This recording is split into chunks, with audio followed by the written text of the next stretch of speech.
What's up everybody, today we're taking a look at the updated and slightly reworked Motherlode, going over important trash abilities and boss mechanics, starting off with notable trash before the first boss. The mech jockeys will at low health run to any nearby mech suit and activate it, spawning a peacekeeper mech. Make sure to stun, grip, knock and nuke him down to keep him from entering the mechs. The peacekeeper mechs can also be found patrolling around first boss area. Big area denial with tear gas. They also buff themselves with charge shield, slaps the tanks and sends out chain lightnings when you attack. Make sure to dispel this. The refreshment vendors interrupt their iced spritzer channels on a target, deals damage and stuns over 5 seconds. Adult thugs inhale vapors, increasing their attack and movement speed by 50%. It is an enrage, so suit if possible. It can be stunned, incapped, etc. to delay the cast. Also puts a circle on a player with uppercut, knocks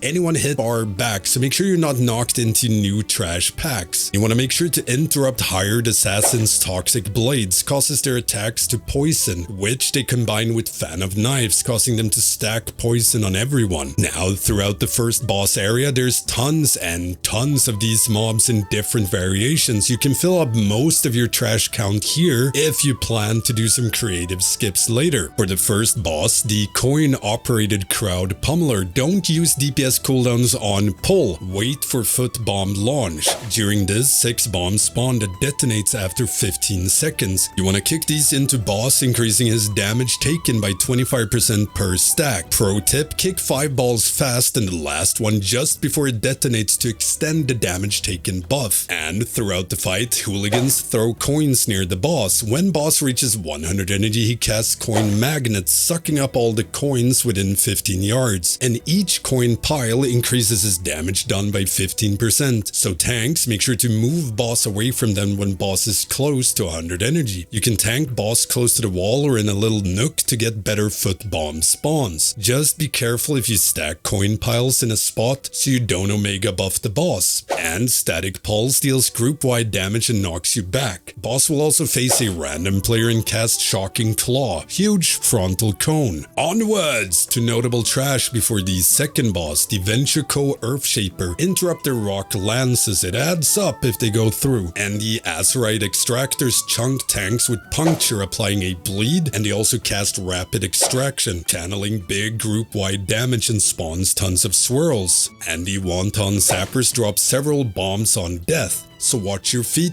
Don't ninja pull! Make sure to interrupt Stone Fury's Tectonic Barrier. Gives them a big absorb, but it makes them immune to interrupts, which is bad because you really want to interrupt their Furious Quake. Now, the Taskmaster Ascari is pretty rough on tanks. Stacks a bleed, can't be slowed, so kiting is hard. It also casts overtime, increasing their haste by 30%, and it stacks. Also has a massive slam. Don't be in it. For the second boss, we have Azurok. Fight starts with 2 Earth Rager adds up. Outside the boss arena, there's 2 fracking totems that you can use to incapacitate the adds for 1 minute. You can also just use your own crowd control. Boss will empower one of the adds, breaking its crowd control, healing it to full over 4 seconds, increases its damage done by 50%, but it takes 150% more damage. When this happens, everyone needs to swap to the empowered add and burn it down. Then you want to nuke down the non-empowered add before more adds spawn. The adds will fixate on random players and smack them around, applying a stacking bleed. So if they're not empowered, make sure to stun, slow, etc. to keep them away from whoever they fixate. When the boss casts Resonant Quake, group takes a ton of damage and movement speed gets reduced. If any Earth Ragers are alive, they also cast Resonant Quake, increasing group's damage taken. This also applies a dot on everyone, so beware. Tons of damage going out during this. Lastly, Azurok faces a random player with Tectonic Smash, frontal bad. Moving on to trash before third boss. The Venture-Co Mastermind spawns brainstorms underneath players that swirls around, deals damages and silences you for 6 seconds. If you stack up before it goes off, you can spawn them all clumped up, making them easier to dodge. The Venture-Co Alchemist interrupt their transmute enemy to goo, or one of you turns to goo for 10 seconds. Can be dispelled. Otherwise, interrupt their caustic compound. Leaves a magic dot.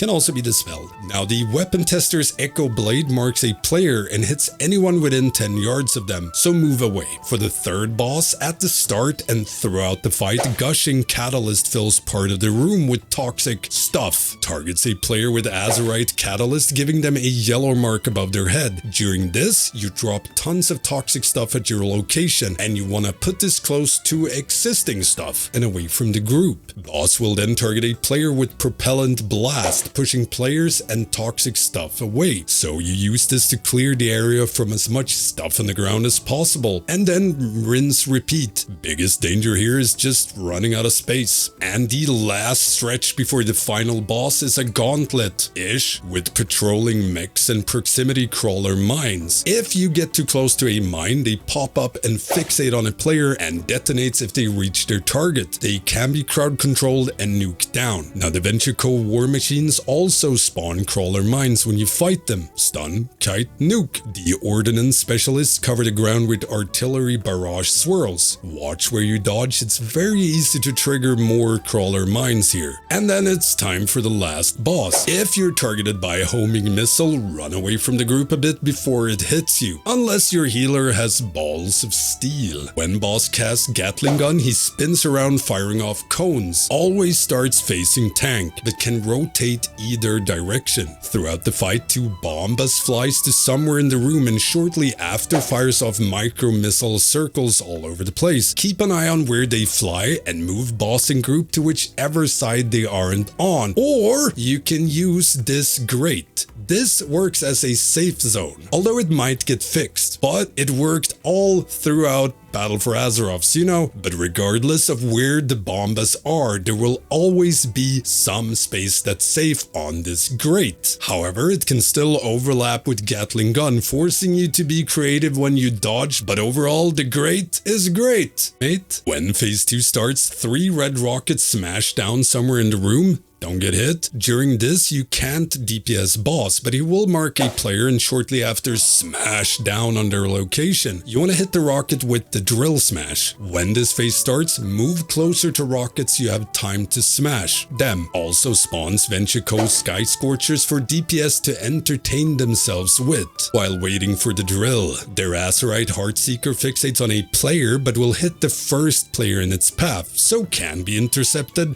by a tank, for example. Deals a high amount of physical damage and reduces healing by 33%. Just nuke him down, but the prio is smashing the red rocket. Smash all 3 and phase 1 begins again, and then it's rinse repeat. Let me know in the comments if you have any questions or tips and tricks for the dungeon. If you want to help support my channel, check out my Patreon, Twitch, or YouTube membership. You can gain access to the Stankie Discord, shoutouts, and videos. Don't forget the usual stuff, like, comment, subscribe, ring that notification bell. Thank you all for watching. I will see you in the next dungeon guide.